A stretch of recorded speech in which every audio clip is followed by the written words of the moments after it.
Les amis de Job étaient trois hommes qui apparaissent dans la Bible dans le livre de Job dans l'Ancien Testament.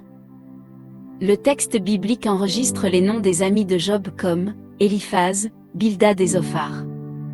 Les amis de Job entrent dans le récit biblique dans le contexte de la souffrance de Job. La Bible dit que le Seigneur a permis à Satan de tester la fidélité de Job. En conséquence, Job a perdu ses biens matériels, ses enfants et sa santé. Les amis de Job apprirent la situation de Job et allèrent lui rendre visite. Chacun quitta sa terre et se rendit à Uz, le nom du lieu où vivait Job. Il semble que les amis de Job étaient des hommes riches et jouissaient d'un statut social élevé. Job lui-même, avant les calamités qui l'ont frappé, était aussi un homme très riche. Il est même décrit dans la Bible comme l'homme le plus important d'Orient. Quant aux détails personnels sur les amis de Job, la Bible n'a pratiquement aucune information. Seul l'emplacement où chacun était associé est indiqué. Éliphaz est appelé le Thémanite.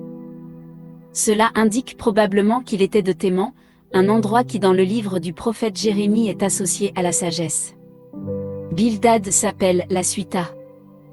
Certains commentateurs suggèrent que ce terme fait référence à Sua, l'un des descendants d'Abraham avec Kétura. Zophar, d'autre part, est appelé le Namatite.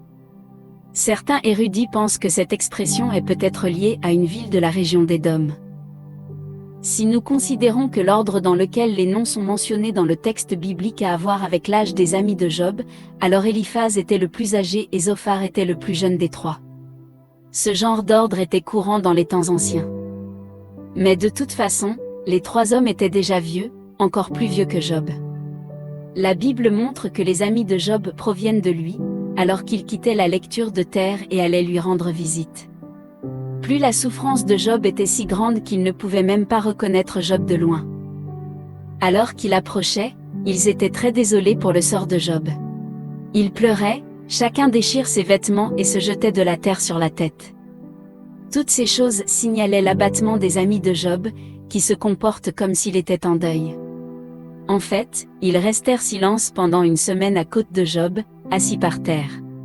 Mais après cela, la Bible dit que Job a rompu le silence et a commencé à se défouler. Job devait faire face à une avalanche de sentiments. Il était si affligé qu'il maudit le jour de sa propre naissance alors qu'il adressait une série de questions à Dieu. Les amis de Job ont alors commencé à parler aussi. Et c'est là qu'ils ont échoué. Au lieu de simplement écouter leur ami blessé et d'essayer de le réconforter, ils se sont mis à réprimander Job tout en essayant d'expliquer la raison de sa souffrance. Ils auraient pu servir de témoins de la fidélité de Job, mais au lieu de cela, ils ont joué le rôle de ses accusateurs. Quand nous lisons les discours des amis de Job sur la situation qui se passait avec Job, il est même ironique de savoir qu'il était allé auprès de Job pour le réconforter. En fait, leur « confort » a aggravé Job. Cela aurait été bien mieux s'il s'était tu. Le premier à parler fut Éliphaz. Fondamentalement, Éliphaz basait ses arguments sur l'expérience et la tradition. Et en ce sens, il a retiré de sa théologie le thème de la grâce et de la miséricorde de Dieu. Dans la logique d'Éliphaz, la souffrance n'était commune qu'aux pécheurs. Le deuxième à parler fut Bildad.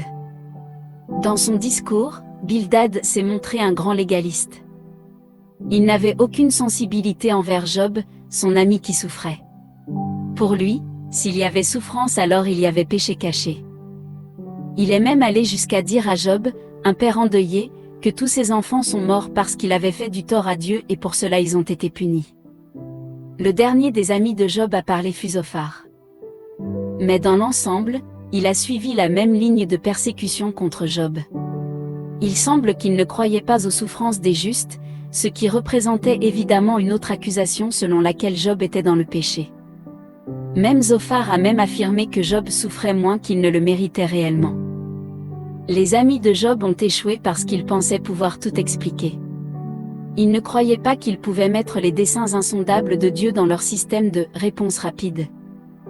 Ils n'ont pas compris que la relation entre Dieu et l'homme est régie par la sagesse divine, et non par la sagesse humaine.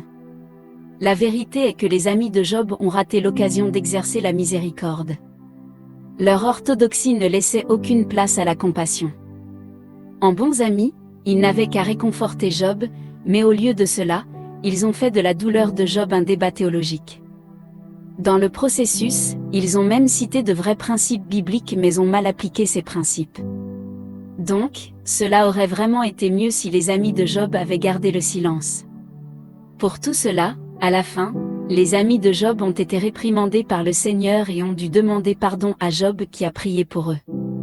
Si les amis de Job n'ont pas expliqué la souffrance de Job, vous êtes-vous déjà demandé comment ils expliqueraient la souffrance de Christ, celui qui a enduré la plus grande des souffrances même s'il n'a jamais péché? En fait, nous avons beaucoup de choses à apprendre de l'exemple négatif des amis de Job.